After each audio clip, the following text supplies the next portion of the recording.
නමෝ තස්ස භගවතෝ අරහතෝ සම්මා සම්බුද්දස්ස නමෝ තස්ස භගවතෝ අරහතෝ සම්මා සම්බුද්දස්ස නමෝ තස්ස භගවතෝ අරහතෝ සම්මා සම්බුද්දස්ස සාරත්තා කාම භෝගේසු ගිද්දා කාමේසු මුච්චිතා අතිසාරං බුද්ධන්ති මිගා කෝටංව ඔඩ්ඩිතං පච්චාසං කටුකං හෝති විපාකෝ භිස්ස පාපකෝති. සද්ධර්ම ශ්‍රවණාබිලාෂී සත්පුරුෂ කාරුණික පින්වත්නි, හැම කෙනෙක්ම වාගේ දැන් මේ සූදානම්ව සිටින්නේ අපේ ලෞතර බුදු පියාණන් වහන්සේ විසින් මහා කරුණාවෙන් යුක්තව දේශනා කරන්නට යෙදුණු ධර්මයෙන් එක දහම් පදයක් මේ වෙලාවේදී ශ්‍රවණය කරලා Tamanගේ මෙලව ජීවිතය යහපත් කරගන්නටත් පරලොවක ජීවිතය සුගතිගාමී කරගන්නටත් නිවන් වැඩ සලසා ගන්නටත් කියන මේ උතුම් අරමුණු ඉෂ්ට සිද්ධ කරගන්නටයි. පින්නතුනි, අපි මේ ගෙවා දමන දහවලක් රාත්‍රියක් පාසාම අපේ කාලය අපට ජීවත් වෙන්න තිබෙන කාල ප්‍රමාණය ඉතා ඉක්මනින්ම ගෙවිලා අවසන් වෙනවා. කොයි මොහොතකදීවත් කාලයේ නතර වීමක් නැහැ. මේක තප්පරයක් යන මොහොතක් පාසාම තප්පර හැටියට, විනාඩි හැටියට, පැය හැටියට, ඒ වගේම දවස් හැටියට, සති හැටියට, මාස හැටියට, අවුරුදු හැටියට අපට ජීවත් වෙන්න තියෙන කාලයයි මේ ගෙවිලා යන්නේ. මේ විදියට ගෙවා දමන මේ ජීවිතයේදී අපි මේ ගෙවා දමන කාලයෙන් අපි බුදුරජාණන් වහන්සේගේ දහම් පදයක් අහන්න කාලය යොමු කරගන්නේ, යොදාගන්නේ කොයිතරම් ස්වල්ප වේලාවක්ද? ඒ ස්වල්ප වේලාවක් වෙන් කරගන්න මොහොතේදී උනත් ඒ අහන දහම් පදය ඊ타ත්ම ඕනෑකමින් සිහි නුවණින් බුදුරජාණන් වහන්සේ කෙරෙහි ගෞරවයෙන්, ධර්මය කෙරෙහි ගෞරවයෙන්, ආර්ය සංඝ රත්නය කෙරෙහි ගෞරවයෙන් යම්කිසි කෙනෙකුට හොඳට සකසා අහන්නට පුළුවන්කමක් තිබෙනවා නම්, අහන ධර්මය හොඳට මතක තියාගන්න පුළුවන්කමක් තිබෙනවා නම්, මතක තියාගන්න ධර්මය නිතර නිතර ප්‍රගුණ කරන්නට උවමනාවක් තිබෙනවා නම්, නිතර නිතර ප්‍රගුණ කරන ධර්මය නුවණින් විමසන්නට උවමනාවක් තිබෙනවා නම්, නුවණින් විමසලා සම්මාදිට්ඨියටපත් වෙලා Tamanගේ මෙලව ජීවිතය යහපත් කරගන්නට තියෙන අඩුපාඩුකම් සකස් කරගෙන, තිබෙන වැරදි නිවැරදි කරගෙන Tamanගේ ජීවිතය හොඳ පැත්තට හරව ගන්න කෙනෙකුට උනන්දුවක් ඇති වෙනවා නම්, මෙලවදී පමණක් නෙවෙයි මරණින් මතු වුණත් අපි යන තැනකට සුගතියක් කරා අපේ මතු භවයේ අරගෙන යන්න පුළුවන් වෙන විදියට කටයුතු සලසා ගන්නට පුළුවන් නම්, මෙලවදීම නිවන් වැඩ සාදා ගැනීම සඳහා, නිවන සඳහා අවශ්‍ය කරන බෝධිපාක්ෂික ධර්ම දියුණු කරගන්න පුළුවන් නම්, පින්නතුනි, මේ පුංචි වේලාවක් ගෙවිලා යන කාලයෙන් බණපදයක් අහලා මේ අපි සිද්ධ කරගන්නේ අපේ ජීවිතේට ඉතාමත්ම අර්ථවත් වැඩදායක දෙයක්. මොකද අපේ කාලේ අපි අනවශ්‍ය දේවල් වලට කොයිතරම්වත් වැය කළාට මේ වගේ අර්ථවත් දෙයකට වැය කරගන්නවා අපි ඉතාමත්ම අඩුයි. බුදුරජාණන් වහන්සේ දේශනා කළ ධර්මයේ කියලා කියන්නේ අපිට අනිත් විෂයක් ඉගෙන ගන්නවා වගේ, වෙනත් යමක් අහලා ඉවර කර ගන්නවා වගේ නිකන් අහලම දැනගෙනම අවසන් කරන්න පුළුවන් දෙයක් නෙවෙයි. මේ ධර්මයේ තුලින් පෙන්නලා දෙන්නේ අපේ ජීවිතය ගැනයි. මේ ගෙවිලා යන කාලය පිළිබඳවයි. හිස් අතින්ම මේ මනුෂ්‍ය ලෝකයට ඇවිල්ලා බොහෝ දේවල් රැස් කරන්නම කාලය වැය කරලා අන්තිමේටම හිස් අතින්ම ඒ ඔක්කොම මෙලොව අපි අත්හැරලා දාලා හිස් අතින්ම පරලෝ යන මේ ජීවිතය ගැනයි බුදුරජාණන් වහන්සේගේ ධර්මයේ තුල අපට පැහැදිලි කරලා දෙන්නේ. ඒක නිසා පින්නතුනි, පුංචි වෙලාවක් හරි කමක් නැහැ මේ ගෙවිලා යන කාලයෙන් බණ අහන්නට අපි යොදා ගන්නවා නම්, ඒ අහන පුංචි වෙලාවේදී උනත් අහන ධර්මය ඊටමත් මෝනෑකමින් නිවැරදිවම අහන්නට අපි පුරුදු පුහුණු වෙන්නට ඕනේ. එහෙමනම් මේ වෙලාවේදීත් කල්පනා කරන්න, බොහෝම කෙටි වේලාවක් තුල මේ වෙලාවේදී මේ සිද්ධ කරන ධර්මානුශාසනාව මම බොහෝම ගෞරවයෙන් යුක්තවම ශ්‍රවණය කරනවා. බොහෝම සාවධානවම මේ දේශනාවට මං ඇහුම්කන් දෙනවා. මේ දේශනාවම මගේ ජීවිතේ වෙනස් කරන බණපදයේ අහන්න ලැබෙන දේශනාවම වෙයි කියන අදහසින්ම ඊටාම ඕන කමින් බණ අහන්නට කවුරුත් උත්සාහ කරන්නට ඕනි. පින්නතුණි, මේ වෙලාවේදී අපි ධර්ම දේශනාවට ප්‍රවේශ වීමක් හැටියට අපි මාතෘකා ධර්මයක් දේශනා කළා. මේ මාතෘකා කරන්නට යෙදුණු පාලි ගාථා ධර්මය සඳහන් වෙන්නේ සංයුක්ත නිකායේ කෝසල සංයුක්තයේ ඇතුළත් වෙන අප්පකා කියන සූත්‍රයේ. කෝසල සංයුක්තය කියලා කියන්නේ අපේ භාග්‍යවත් බුදු පියාණන් වහන්සේ පසේනදි කොසල් මහරජතුමා වෙනුවෙන්ම දේශනා කරන්නට යෙදුණු සූත්‍ර දේශනා ඇතුළත් කොටසක්. ඉතින් මේ කෝසල සංයුක්තයේ සූත්‍ර විශාල ප්‍රමාණයක් තියෙනවා. ඒ අතරින් බොහෝම වටින සූත්‍ර ධර්මයක් තමයි අප්පකා සූත්‍රය කියලා කියන්නේ. අපි සඳහන් කරන්නට යෙදුනා සාරත්තා කාම භෝගේසු ගිද්දා කාමේසු මුච්චිතා අතිසාරංන බුද්ධන්ති මිගා කෝටංව ඔඩ්ඩිතං පච්චාසං කටුකං හෝති විපාකෝ හිස්ස පාපකෝති කියලා ගාථා ධර්මය. මින් සරලවම අදහස් කරන්නේ මෙයයි. කාම වස්තුන් වල ඇලිලා ඒ වගේ බැඳිලා කාමයටම ගිජු වෙලා ඒ කාම වස්තුන් වලම මුසපත් වෙලා මංමුලා වෙලා ජීවත් වෙන සත්වයෝ කුසල් සීමාව ඉක්මවා යනවා කියන එක තේරුම් ගන්නේ නැහැ. එහෙම නැත්නම් මේ අපිට පින් කරන්න තියෙන වේලාව, එහෙම නැත්නම් පින් කරන්න තියෙන අවස්ථාවයි මේ ගිලිහෙන්නේ කියන එක තේරුම් ගන්නේ නැහැ. ඒ වගේම මේ මිනිසුන්ගේ මුලා වීම මොන වගේද? හරියට මේ අර මුවන් සඳහා කරන ලද උගුලක් වගේ මාර්යා විසින් මේ අටවලා තියෙන කාමයේ නැමැති උගුලටයි අපි හසු වෙලා තියෙන්නේ. ඊට පස්සේ අපිට සිද්ධ වෙන්නේ මොකද්ද? පසුව එහෙමත් නැත්නම් මේ කාම්සප විඳම ඒ තුලම මුසපත් වෙලා ඉඳලා අවසානයේදී දුකටපත් වීමම තමයි අවසාන වශයෙන් සිද්ධ වෙන්නේ.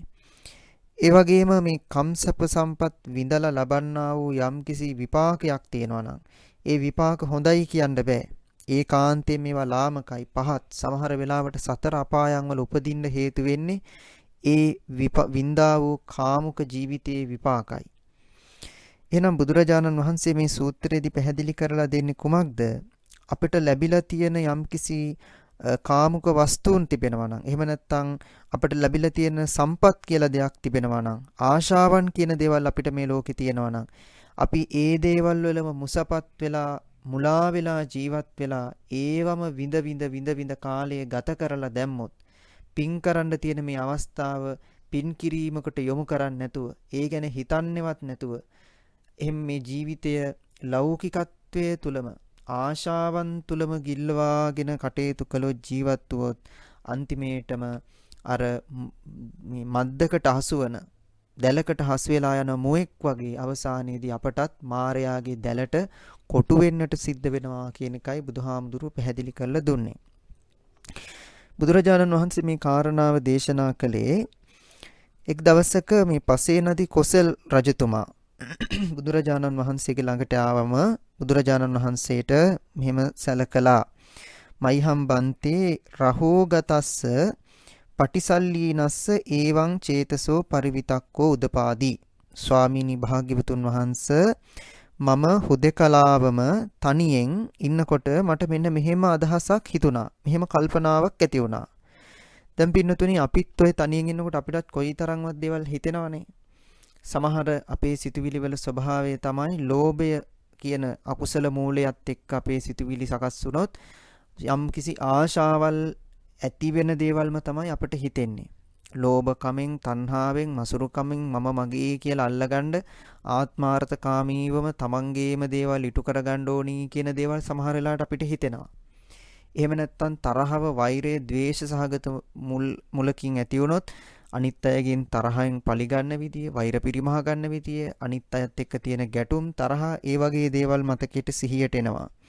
එහෙම නැත්නම් මෝහය මුල් කරගෙන අනුවණකම, මෝඩකම නිසා විවිධ හිස් අනර්ථවත් දේවල් අපේ කල්පනාවට එනවා.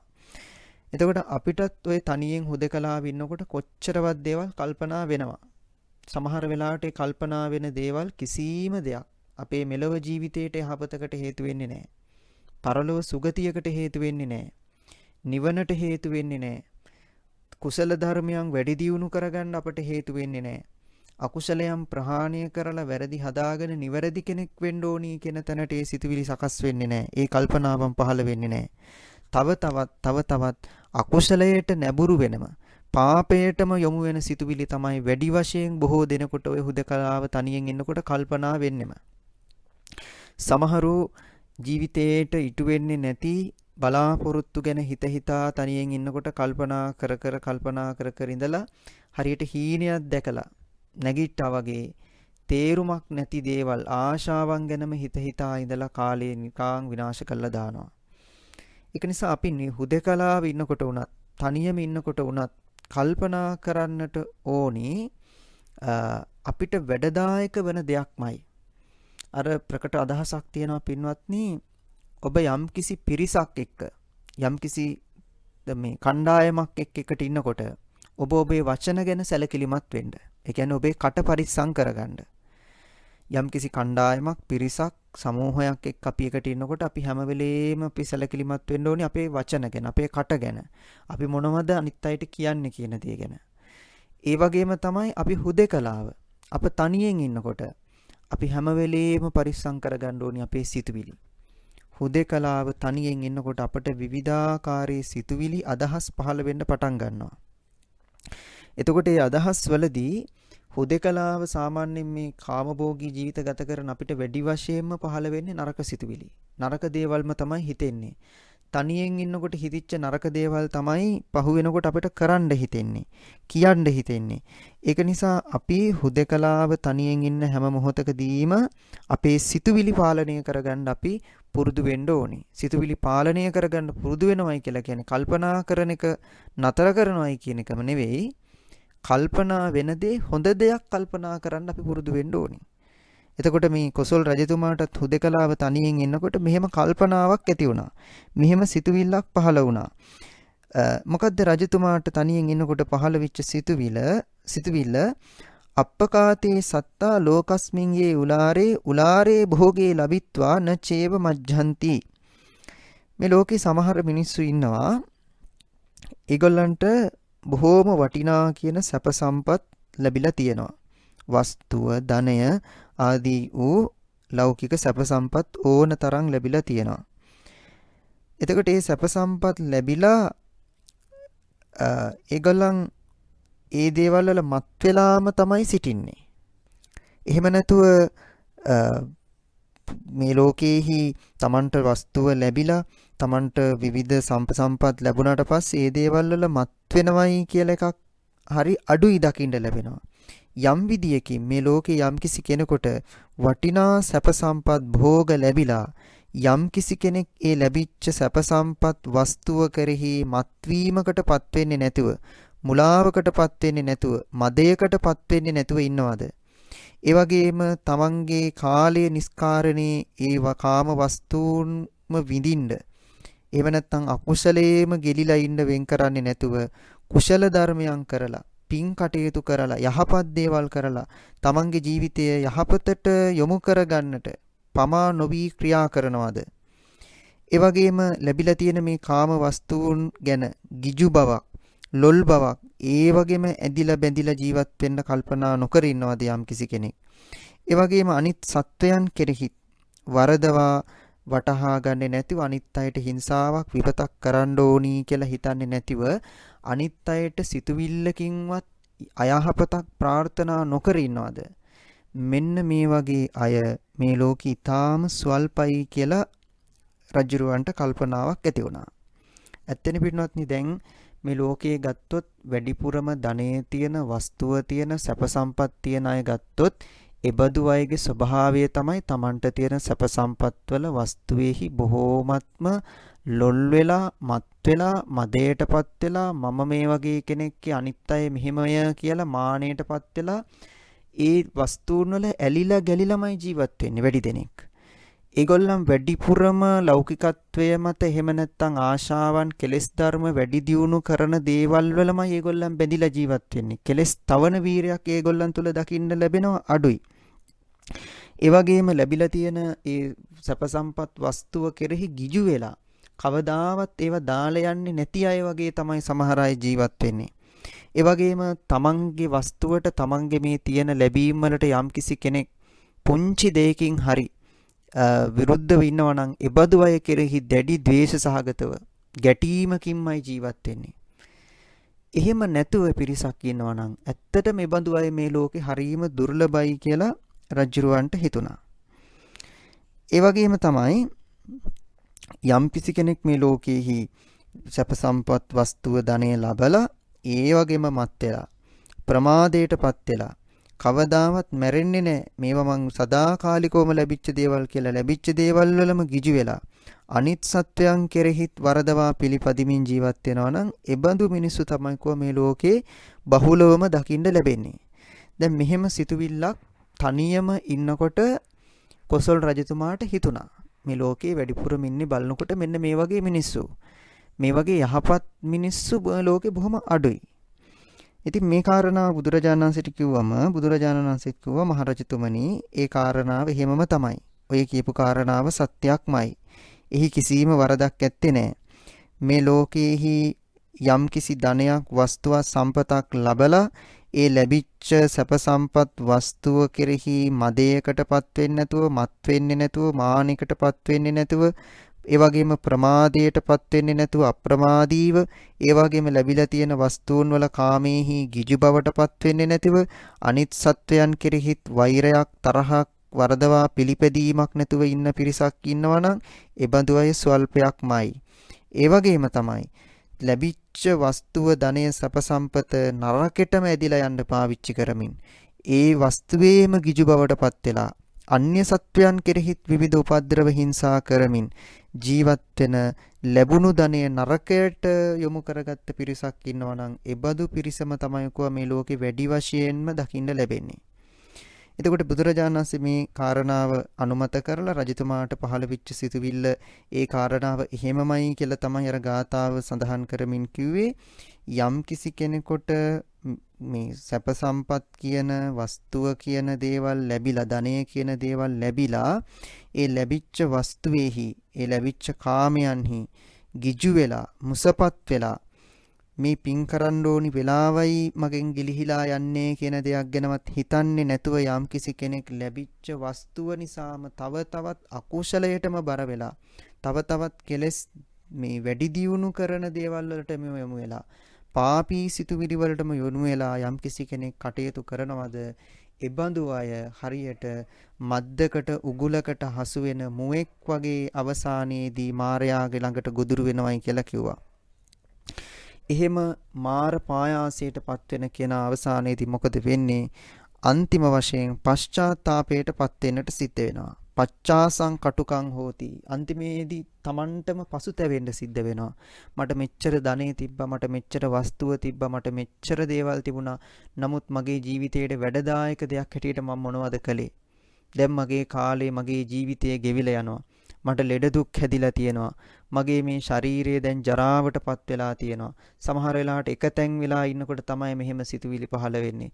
අනේ මට දැන් තියෙන මේ හැමදේම මට දැන් අත්හැරලා දාලා මට දැන් හිස්සතින්ම මරණයටපත් වෙන්න සිද්ධ වෙනවා නේද කියලා අවසානයේදී ලැබිච්ච දෙයින් නරකෙටම පුරුදු වෙච්ච කෙනාට පසුතැවීමම තමයි ඉතිරි වෙන්නේ. ඒ විතරක් නෙවෙයි.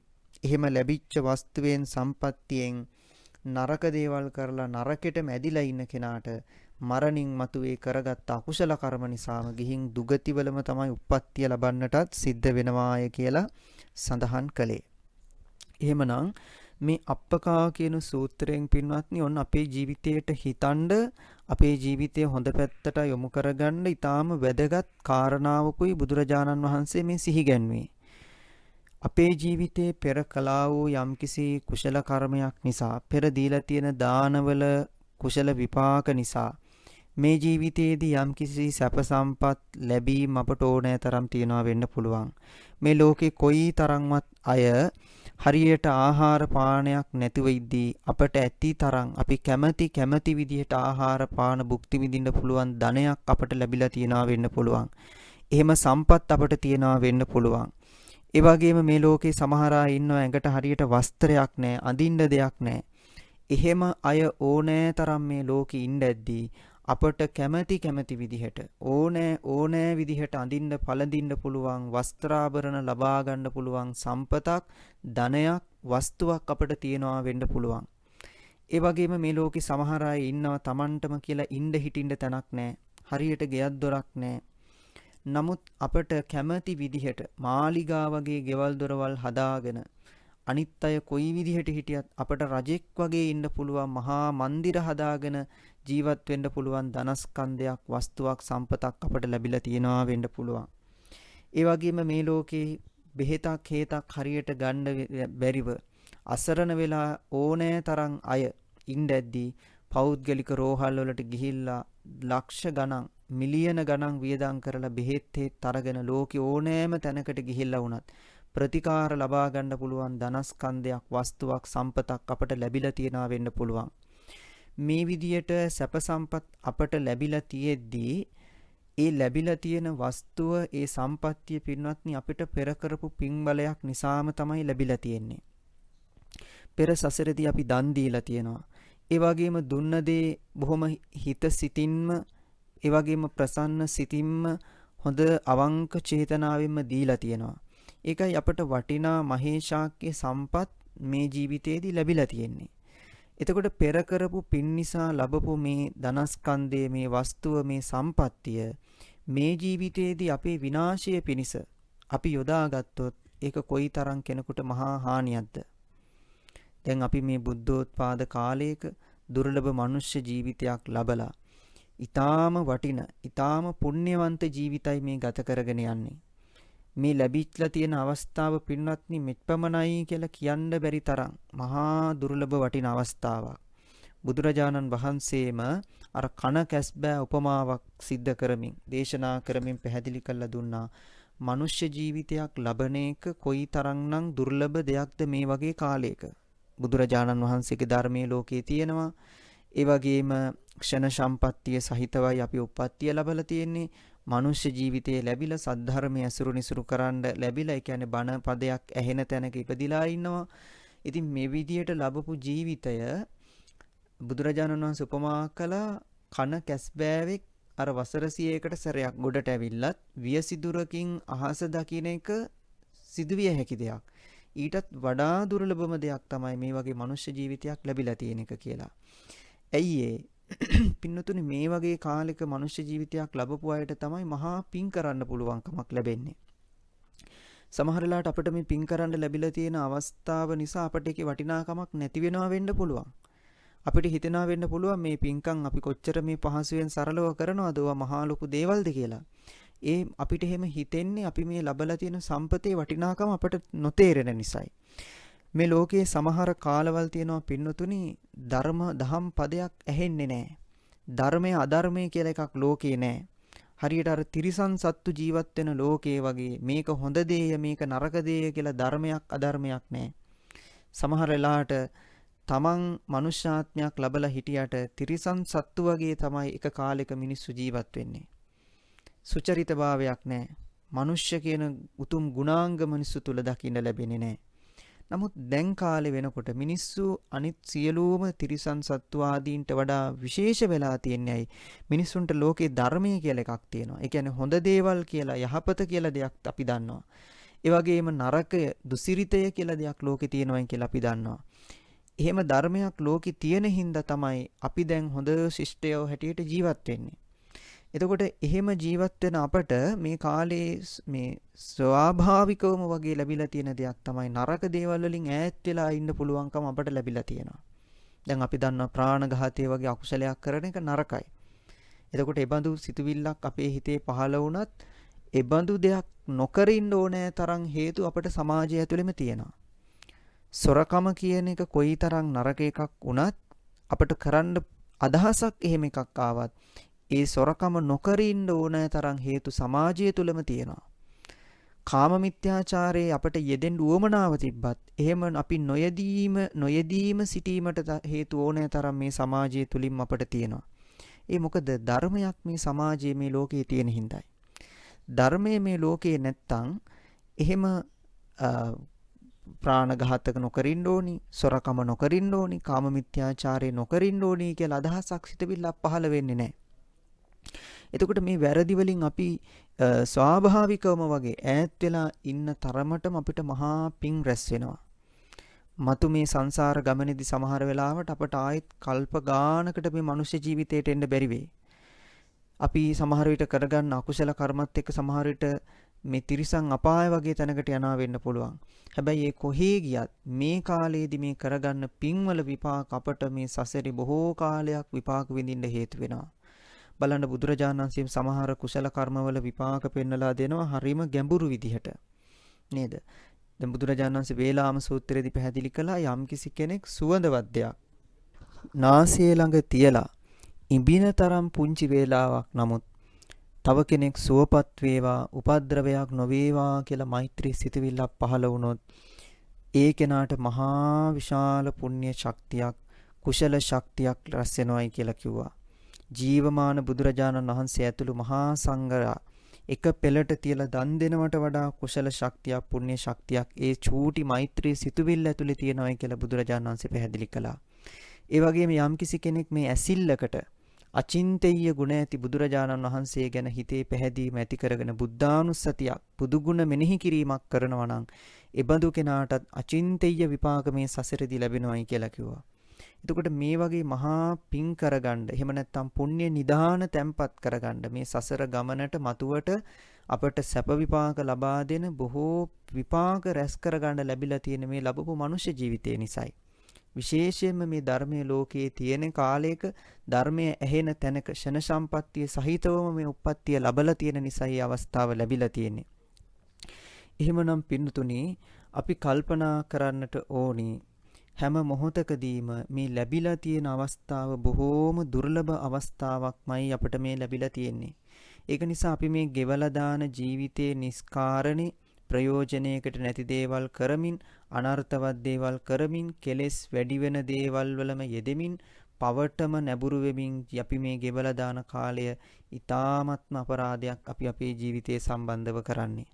ඒක නිසා අපි හැම මොහොතකදීම කල්පනා කරන්න ඕනි පෙර කරපු මහා කුසල විපාක නිසා දැන් මේ මනුෂ්‍ය ජීවිතයක් ලැබිලා තියෙනවා. ඒ කරපු මනුෂ්‍ය ජීවිතයේ මහා පෙර කරපු පින් නිසාම සැප සම්පත් කියන දේවල් අපට ලැබිලා තියෙනවා.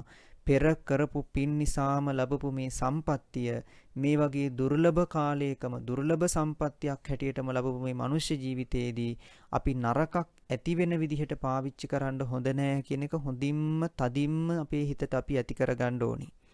ඒක තදින්ම හිතට ඇති කරගත්තාම තමයි අපිට හිතෙන්නේ අපි නරකෙන් ඈත් වෙන්න ඕනි. හොඳ යහපත් බෝසත් ගුණාංග අපි තුල පුරුදු පුහුණු කරගන්න ඕනි. අපිට තේරෙනවා නම් තනියෙන් ඉන්නකොට කල්පනා කරනකොට මේ දේ වැරදි. අපි මේ විදියට මේ ගත කරන ජීවිතයේ අර්ථවත් ජීවිතයක් ගත කිරීමක් නෙවෙයි. අවසානයේදී අපි මේ විදියට මේ ජීවිතේ ගත කළාට හිස්සතින්ම පරලොව යන්න සිද්ධ වෙනවා නේද? එහෙනම් අපි මේ ජීවත් වෙන කෙටි කාලය තුල පින්දහම් කරගෙන මෙලොව ජීවිතයටත් යහපතක් වෙන, පරලොවක ජීවිතයටත් යහපතක් වෙන දේවල් වල පින්කම් වල කුසල කර්මවලම නේද අපි යෙදෙන්න ඕනි කියලා යම්කිසි කෙනෙකුට අදහසක් සිතුවිල්ලක් පහළ වෙනවා නම් පින්නතුනි එබඳු කෙනාටම තමයි පුළුවන්කම තිබෙන්නේ මේ ලැබපු මනුෂ්‍ය ජීවිතයට හොඳම වටිනාකම ලබා දෙන්න පුළුවන්කම තියෙන්නේ. ඉතින් ඒක නිසා පින්නතුනි අපිට මේ ලැබිච්ච සම්පත් අපි නරකට පාවිච්චි නොකරන්නට අපි හැම වෙලෙම උත්සාහ කරන ගමන් නැවතත් කල්පනා කළ යුතුයි අපිට මේ ලැබිලා තියෙන සම්පත් එක්ක අපි නරක දේවල් වලට යොමු වෙන්නේ මොන වගේ කරුණු නිසාද? පින්නතුණියකට ප්‍රධානම හේතුව තමයි මේ අපේ සිතෙහි පහළ වෙන කෙලෙස් ධර්ම. විවිධාකාරයෙන් පහළ වෙන මේ කෙලෙස් ධර්ම තමයි හැම මොහොතකදීම අපි නරක දේවල් වලට ඇදලා දාන්නේ. ප්‍රධාන වශයෙන්ම අකුසල් මුල් 3කින් අපිව නරක දේවල් වලට ඇදගෙන යනවා. එකක් ලෝභය. ලෝභය කියලා කිව්වේ තණ්හාව, ආශාව, මසුරුකම ආදී මේ හැම දෙයක්ම මතුවලා යන්නේ ලෝභය නිසායි. ඊළඟට ද්වේෂය. ඒ කිව්වේ තරහව, වෛරය, පලිගැනීම ආදී සියලුම දේවල් සකස් වෙලා යන්නේ මේ ද්වේෂය නිසායි. ඊළඟට මෝහය, අනුවණකම, උඩඟුකම ආදී වූ විවිධාකාරයේ කෙලෙස් ධර්ම ඇදිලා යන්නේ මේ මෝහය නිසායි. ඊට අමතරව මේ අකුසල් මුල් තුන නිසාම විවිධාකාරයෙන් පහළ වෙන තවත් කෙලෙස් ධර්ම ඕනෑ තරම් අපේ ධර්ම ග්‍රන්ථවල සඳහන් වෙනවා. දැන් ඒ අතර පෙන්නලා දෙන බොහොම බරපතලම අකුසල ධර්මයක් තමයි මදය කියලා කියන්නේ. මදය කියලා කියන්නේ කලයුත්ත නොකලයුත්ත හරියට වැටහීමක් නැතිව මොනවා හෝ දෙයක් නිසා හිත තුල අනුවණකමක් පුරවාගෙන මුසපත් වෙලා ක්‍රියා කරන ස්වභාවය. එතකොට මේ මදය කියන එක තනිව යෙදෙන අවස්ථාවලුත් තියෙනවා, විවිධ හේතුත් එක්ක සකස් වෙන මදයක් තියෙනවා. දැන් උදාහරණයක් හැටියට යොබ්බන මදය කියලා කෙලෙස් ධර්මයක් තියෙනවා. යොබ්බන මදය කියන එක ඇති වෙන්නේ තරුණකම නිසා. එතකොට තරුණ කාලයේදී අපේ ඉන්ද්‍රියන් බොහෝම දියුණුයි, ශක්ති සම්පන්නයි. ඒ වගේම කායික වශයෙන්ුත් මානසික වශයෙන්ුත් පුද්ගලයෙක් බොහොම ජව සම්පන්නයි. එතකොට ඒ කායික මානසික ජව සම්පන්න තත්වයක් එක්කම යොබ්බන මදය කියන එක කෙනෙක්ගේ ළඟ තිබුණොත්, යම්කිසි තරුණයෙක් තරුණියක් ළඟ, එබඳු කෙනා අර තරුණ අදහස් නිසාම, තරුණකම නිසාම ඕනෑ තරම් නරක දේවල් වලට ඇඳිලා බැඳිලා ජීවත් වෙනවා. ඒ තරුණ කාලයේදී යොමු වෙන නරකට සමහර වෙලාවට වයසට ගියාට පස්සේ යොමු වෙන්නේ නැහැ. කුඩා කාලයේදී හිතෙන්නේ නැහැ මේ දේවල් කරන්න ඕනි කියලා. තරුණ කාලේ පහු කළා ගියාමත් හිතෙනවා මොකටද මම මේ කාලේ මේ වගේ දේවල් වලට බොරුවට යොමු වුනේ? ඇයි මම මේ වගේ වැරදි කළේ කියලා. නමුත් තමන්ටවත් හිතාගන්න බැරි විදියට, තමන්ට තමන්වමත් පාලනය කරගන්න බැරි විදියට යම්කිසි තරුණ කෙනෙක්, තරුණියක් ඒ තරමන්ගේ තරුණ කාලයේදී වැරදි දේවල් වල යොමු වෙලා ඉන්නවා නම් තරුණකම නිසාම අන්න යොබ්බන මදයකට ප්‍රධාන හේතුව. ඊළඟට ඒ විතරක් නෙමෙයි. දැන් සමහර ලාට උගත්කම නිසා වුණත් සමහර අය මේ මදේ කියන தත්ත්වයටපත් වෙනවා. ওই මදේ කියන තැනම හඳුන්වන තවත් එකක් තමයි සුත මදය.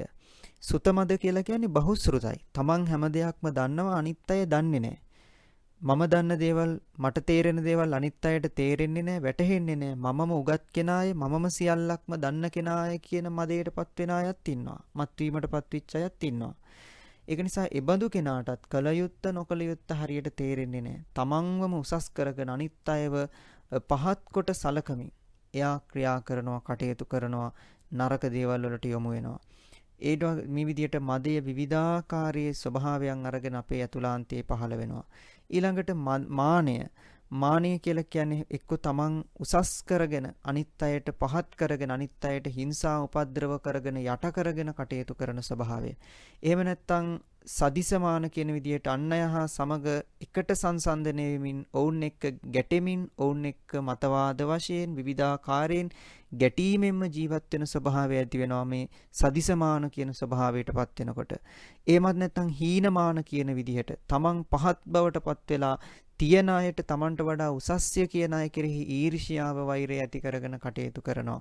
එතකොට මේ විදිහට මදය, මානය, ද්වේෂය, ඒ වගේම ලෝභය, මෝහය ආදී වූ අනේක ප්‍රකාර කෙලෙස් ධර්ම තමයි අපි පින්වත්නි නරක දේවල් වලට ඇද බැඳලා තබා ගන්න ප්‍රධානතම හේතු වෙන්නේ.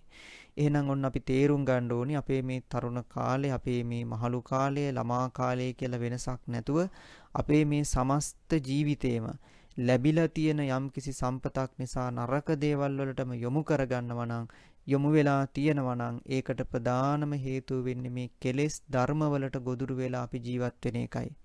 හිතේ ඇතිවන මේ කෙලෙස් ධර්ම හරියට සිහිනුවණින් හඳුනාගන්නේ නැතුව, තේරුම් ගන්නේ නැතුව, පාලනය කරගන්නේ නැතුව හිටියොත් මේ කෙලෙස් ධර්ම වලටම ගොදුරු වෙලා ලැබිලා තියෙන සම්පත්තියත් නරක දේවල් වලටම යොමු කරගෙන තමන්ගේ මෙලව ජීවිතය තමන් අඳුරු කරගන්නවා.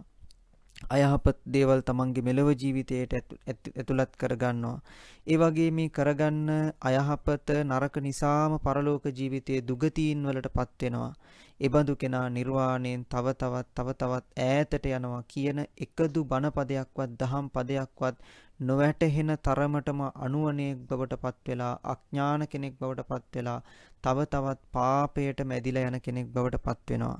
ඉතින් ඒක නිසා පින්නතුනි මේ කොසල් රජතුමාට ඔන්න සිතුවිල්ලක් පහළ වුණා, මේ ලෝකයේහි වැඩි වශයෙන්ම සිටින්නේ තමන්ට ලැබිලා තියෙන සම්පත්තිය, වස්තුව නරක දේවල් වලටම යොමු කරගන්න පිරිසයි.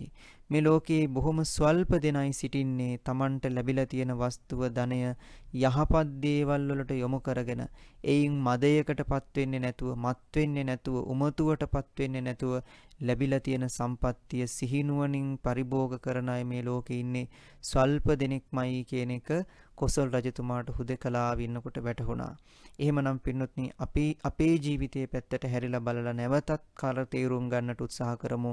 අපේ ජීවිතයේ පෙර පිනකට අපට ලැබිලා තියෙන සම්පත්තියක් අපි දැන් නැවතත් නරකයකට යොමු කරගන්නවා නම් අන්න එබඳු දෙයින් අපි ඈත් වෙන්නට ඕනි, වැළකෙන්නට ඕනි. පෙර කරපු පින් මහිමයක් නිසා මේ භවයේදී යම්කිසි සම්පතක් ලැබිලා තියෙනවා. ඒ සම්පත මන් දැන් නැති කරගන්න හොඳ නෑ. දැනුත් මං හොඳ දේවල් කරලා, යහපත් දේවල් කරලා අන් අයට හිංසා විපත් සිදු නොකොට තමන්වමත් කෙලෙස් ධර්මයන් වලින් ආරක්ෂා කරගෙන මතු ජීවිතයන් වලදී තමන් සුගතියට යන සුවපත් භාවය ලබන ඒ වගේම විවිධ වස්තුන් ලැබමින් දුකකටපත් නොවන කෙනෙක් කරගන්නටමයි මං මගේ මතු ජීවිතයත් උත්සාහ කරන්නට ඕනේ. එහෙම යහපතේම යෙදෙන යොදවන මමමයි අවසානයේදී ඊතා ඉක්මනින්ම මේ සසර දුක් නිමා කරලා නිවනටත් ගමන් කරන්නේ කියන කාරණාවන් බොහෝම සිහිනුවණින් තේරුම් අරගෙන මේ අප්පකා සූත්‍රයේ පෙන්වලා දුන්න ධර්ම කාරණා තමන්ගේ ජීවිතයට ගලපගෙන මෙලව ජීවිතයත් යහපත් කරගන්නට, දියුණු කරගන්නට, සුවපත් කරන්නට උත්සාහ කරන්න. පරලෝක ජීවිතයේ සුගතිගාමී කරගන්නට උත්සාහ කරන්න. කෙසේ හෝ මේ භවයේදීම මාර්ගඵලාදී උපදවාගෙන මේ සසර දුක් නිමා කරමින් උතුම් වූ ශාන්ත නිර්වාණ සුවය සාක්ෂාත් කරගන්නටම කවුරුත් නොපසුබට උත්සාහ කරන හැටියට සිහිපත් කරමින් අපි ධර්මානුශාසනාව સમાપ્ત කරනවා. හැම දිනාටම සියලු යහපතම සැලසේවා, ශිත ශාන්තිය මුදා වේවා කියලා අපි ප්‍රාර්ථනා කරනවා. ආකාසට්ඨා ච බුම්මට්ටා දේවා නාග මහිද්దికා පුඤ්ඤන්තං අනුමෝදිත්වා චිරං රක්칸තු ශාසනං. ආකාසට්ඨා ච බුම්මට්ටා දේවා නාග මහිද්దికා පුඤ්ඤන්තං අනුමෝදිත්වා චිරං රක්칸තු දේශනං. ආකාසට්ඨා ච බුම්මට්ටා දේවා නාග මහිද්దికා පුඤ්ඤන්තං අනුමෝදිත්වා චිරං රක්칸තු මම් පරන්ති. හැම දිනාටම තෙරුවන් සරණයි. සියලු සත්වයෝ සුවපත් වෙත්වා.